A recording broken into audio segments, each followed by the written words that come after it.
And speaking of confusion, let's talk about Rings of Power episode 4. So this is going to be a full spoiler discussion of the Rings of Power episode 4. I did a full spoiler discussion of the first 3 episodes, which dropped last week. You can go check it out there. But just to quickly summarize my thoughts on the first 3 episodes, I thought that there was a lot of promise in those first 3 episodes, particularly, honestly, primarily in episode 1.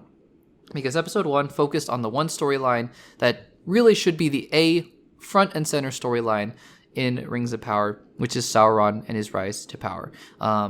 Spoiler alert, we didn't really see any of Sauron in episode 4. Whoops. We'll talk about all that sort of stuff later on. But yeah, I think episode 1 was a really promising start to see, how he became Halbrand, and then how he, is manipulating the elves. And working in the shadows. By the way, working in the shadows doesn't mean you have 0 screen time. It just means you don't have to be fighting people hand to hand all the time. Anyways, I digress. And then episode 2 I thought was a little bit dull. That was really the episode with Durin. And then episode 3, kind of the same, but a little more promising. I'm not on board with the Arondir and Theo Isildur storyline, which we'll get to that in just a second. But after watching episodes 1, 2, and 3, I went, okay, so this is an interesting show because I see the potential. And to be fair, in season 1, I just didn't see the potential. From episode 1, I was like, I'm going to keep watching because I'm a Lord of the Rings fan, and I have to keep watching. I don't have to keep watching any of these. I do. I keep watching them because I'm a Lord of the Rings fan. Like, you heard me talk about Gollum for 10 minutes, right? So I'm a fan of these properties. I just, nothing in season 1 really captivated me. And so season 2, I will say it's off to a better start because, the Sauron plot was definitely captivating for sure. And so I was like, okay, I think we were heading in a dangerous direction, shall we say, from episode 1 to episode 3. Let's see what happens in episode 4. So Rings of Power episode 4 comes along.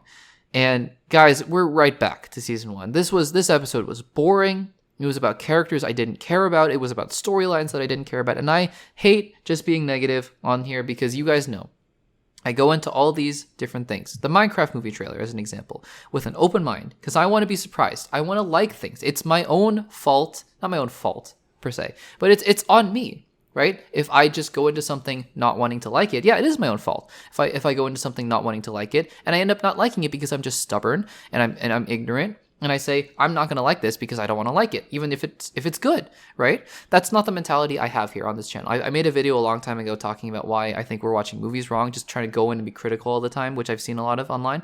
That's not who I am. But if I don't like something, I'm not going to delude myself and lie to myself and say, that was the best thing I've ever seen. It's like, because I want to know what I like and what I don't like. And I didn't like this episode. I think that it was focusing on all the storylines that I really don't care too much about. Maybe say for Galadriel and Elrond, which I also think that storyline is getting a little dull without any kind of Sauron-y influence going on there. I mean, the Ring, sure. Like, the Ring is influencing them, I guess, in a certain way, but whatever. So there is that. But yeah, I mean, I like, the episode starts out with the Ring really starting to corrupt Galadriel, and they have this kind of confrontation, her and Elrond, and talking about whether they should listen to what Galadriel has to say or not. Turns out Galadriel is kind of right, I guess, in the sense that there was danger. By the way, full spoiler discussion, full spoiler alert. I mentioned this at the beginning, but in case you haven't seen the episode, this is full spoilers ahead. So anyways, and yeah, I like, that was somewhat interesting. And then we pivot to the stranger, who is it's Gandalf. It's Gandalf. It is Gandalf. Why they keep insisting on calling him the stranger, I don't know. And by the way, does anyone else? I said it last week, and I said it kind of hesitantly. I was like, well, it could be Saruman, that dark wizard. Speaking of Christopher Lee, it could be Saruman. Who knows? Does anyone else?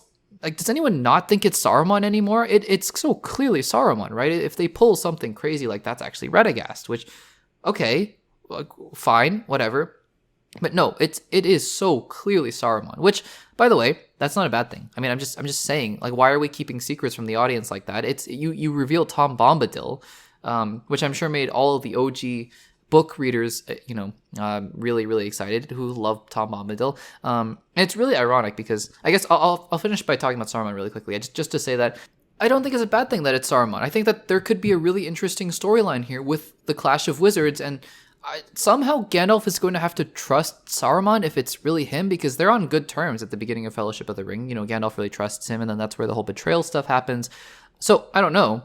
I mean, maybe you just see him behind the scenes meeting Sauron, and then they kind of form maybe that's the point. You see them forming that alliance while he's manipulating Gandalf or something. I don't know. If it's not Saruman and Gandalf, I don't even know. Like, who could they possibly be?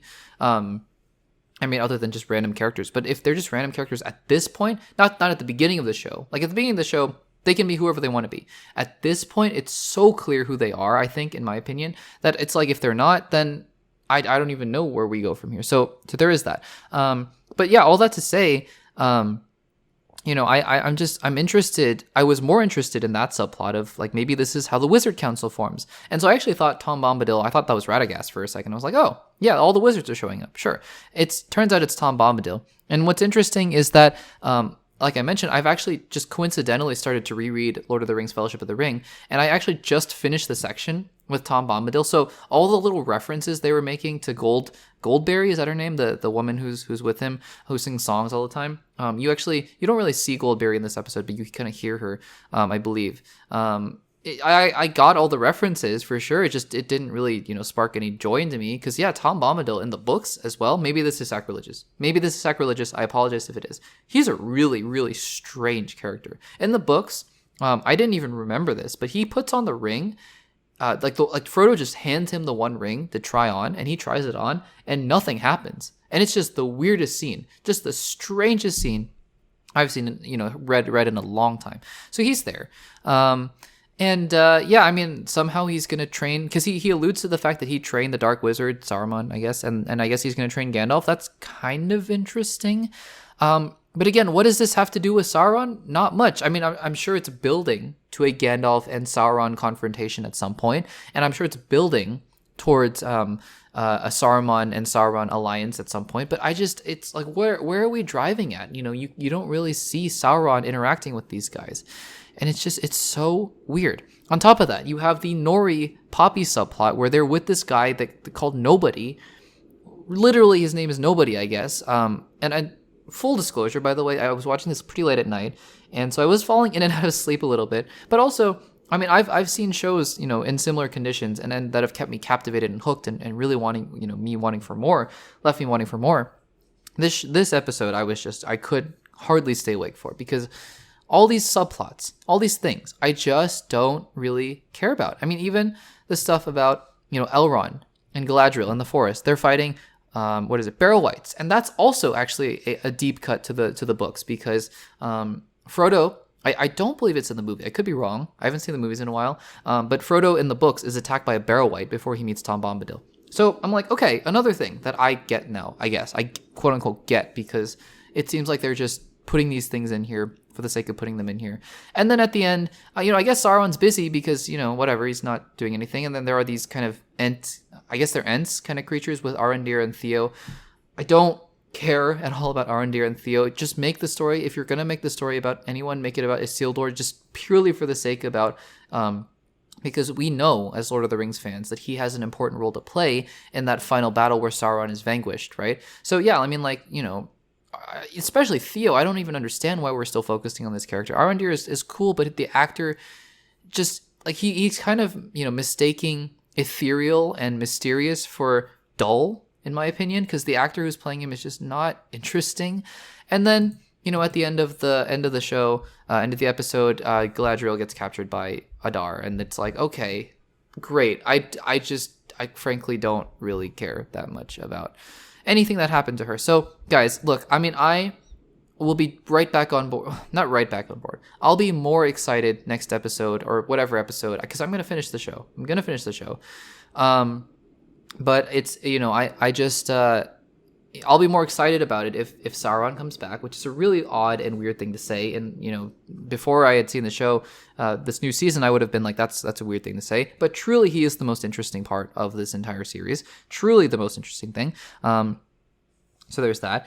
But if we just keep going on these subplots that don't seem to make sense, and to be fair, critics for this show have seen all 8 episodes, and a decent amount of them seem to have liked it.